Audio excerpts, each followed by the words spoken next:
Hello, students. This is Professor Gore, and this is a recorded lecture on kind of the problems, both racially and with labor, as well as the first Red Scare that takes place right after World War One. So this would be kind of a shorter lecture, but really, during World War One, labor achieved the greatest wages they've ever received up to this point in world history. And so when the war ended, they were reluctant to give up that wage gain. And what had happened is in right after the war ends in 1919, when wages were cut, labor unions go on strike. Now, what's happening at the same time is that African Americans during and right after World War One, and also during and right after World War Two as well, were starting to move out of the South in large numbers. They were escaping the sharecropping and Jim Crow South. And so a lot of African Americans were hired as strike breakers for these labor unions. So these labor unions are livid that instead of being mad at the factory owner, they're mad at the African Americans for coming up and in their minds taking their jobs. So thousands of strike exposed class tensions and an obsessive government-led hunt for you have a government-led hunt for foreign radicals. We see that with the first Red Scare. All this reflected deep-seated anxieties about the social order and the nation's ethnic pluralism. So let's look at the race riots first. Okay, so many African Americans emerged from the war determined to insist on their rights as African American citizens. And just American citizens in general, because African Americans have served in large numbers during the war, and millions more loyally supported the war effort.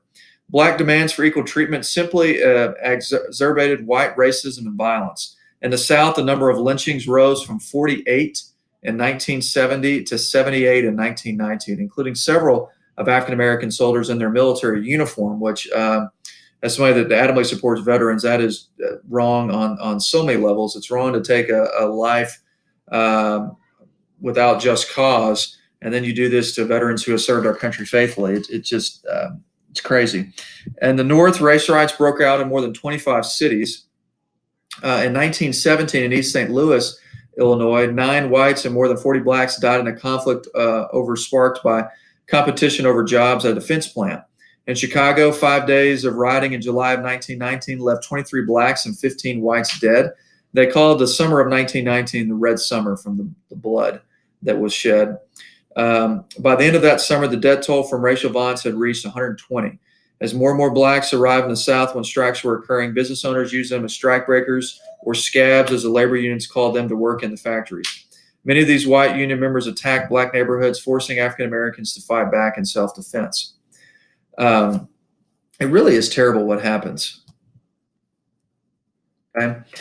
Now, the economic prosperity and government regulation of the war years have brought higher pay, shorter hours, and better working conditions. That's good. As workers try to maintain and advance these gains, employers try to cut high wartime wages and root out unions. Consumers and native-born Americans generally sided with the management. They blame workers for the rapidly rising cost of living, which jumped nearly 80% between 1917 and 1919, and remain suspicious of unions, which they identify with radicalism and foreigners. Now, were there radical anarchists that were in unions? Yes. Were the majority of union members radical? No. And so in 1919, more than 4 million wage laborers, 1 in every 5, went on strike, a proportion never since equaled. Business owners and even some governors like Calvin Coolidge of Massachusetts fought back. The impressive gains made by workers and unions in the war swiftly melted away. Inflation cut wages, purchasing power. Corporate managers attacked workers' unions, and judges issued coercive injunctions against picketers and strikers. Lacking public support, unions declined in numbers and strength throughout the 1920s.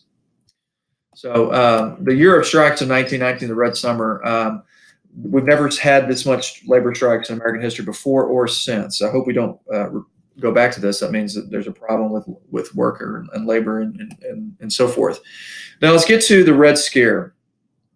This right here is Attorney General A. Mitchell Palmer. They called him the Fighting Quaker. One thing is the anarchists blew up his house. Thankfully, he and his wife and children were not there. But one thing is you don't blow up this guy's house because he's going to come after you with a vengeance. At this time, majority of white Americans opposed unions because they feared radicalism. The socialist outlook of many recent immigrants frightened native-born citizens, and the communist ideology of the Russian Bolsheviks terrified them. President Wilson agreed. When the Bolsheviks founded the Third International, or Comintern, in 1919, an organization intended to export communist ideology and foster revolutions throughout the world, Americans began to see radicals everywhere. Now, granted, there were radicals in our country, not as many as probably as they were assuming. Only about 70,000 people were part of the U.S. Communist Party or the Communist Labor Party or the Socialist Party or the Industrial Workers of the World, better known as the Wobblies. Still, every labor strike was blamed on radicals. In the spring of 1919, terrorism began to take root.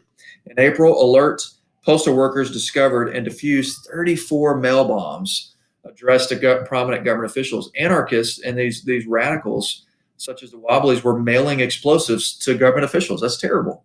Okay. One terrorist tried to blow up A. Mitchell Palmer's house.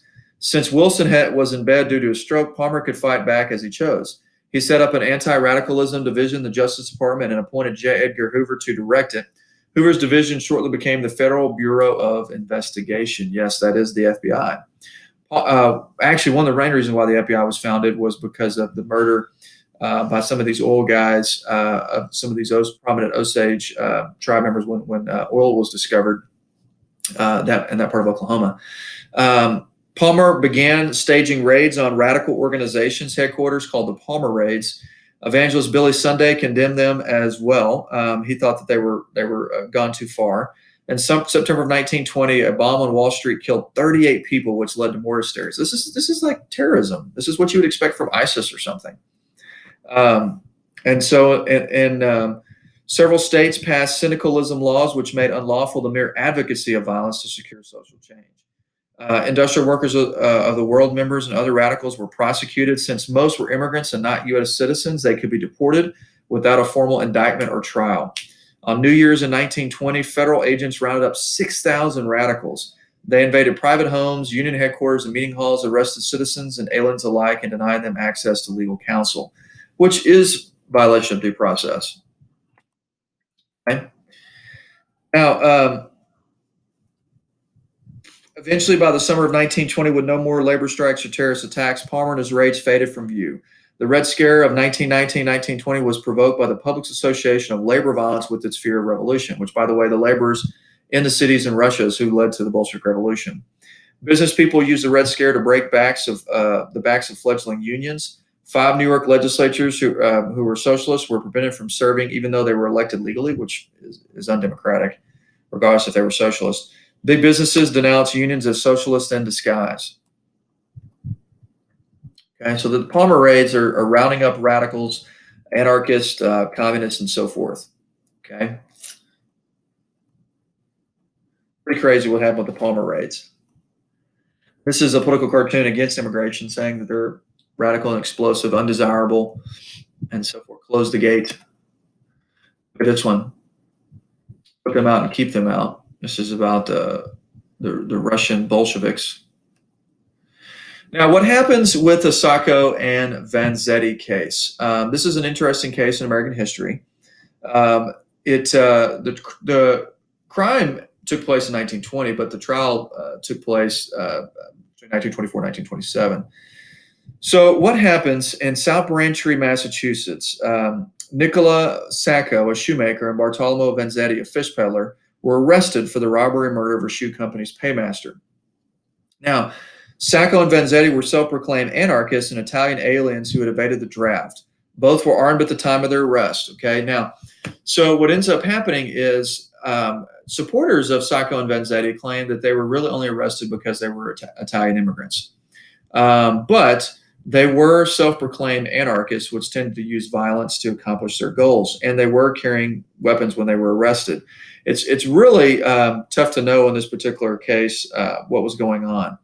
Convicted of the paymaster's murder and sentenced to death in 1921, Sacco and Vanzetti sat on death row for 6 years while supporters appealed their verdicts. Although evidence suggesting their innocence surfaced, Judge Webster Thayer denied a motion for a new trial. Scholars still debate the question of their guilt, but most agree the 2 anarchist immigrants did not receive fair handling of the judicial system. So some historians think that yeah, there is evidence that they were guilty. Some think that there was not. But one thing they do agree on is that legally it could have been handled a little bit better in 1920 than what it was. The war left ugly racial, ethnic, and class tension in its wake. Still, the U.S. emerged from World War I as a much stronger nation than when it ended. So In 1919, 1920, you have some craziness and violence and some not a good time in American history by any means. But it leads to eventually, once the country comes out of that, the Roaring Twenties in a lot of ways look pretty good for a lot of Americans. Now, for farmers, not so much. And we'll cover that when we get to the Roaring 1920s recorded lecture. Here is the funeral procession after the execution 1927 of Sacco and Vanzetti. This is the scales of justice that's tipped.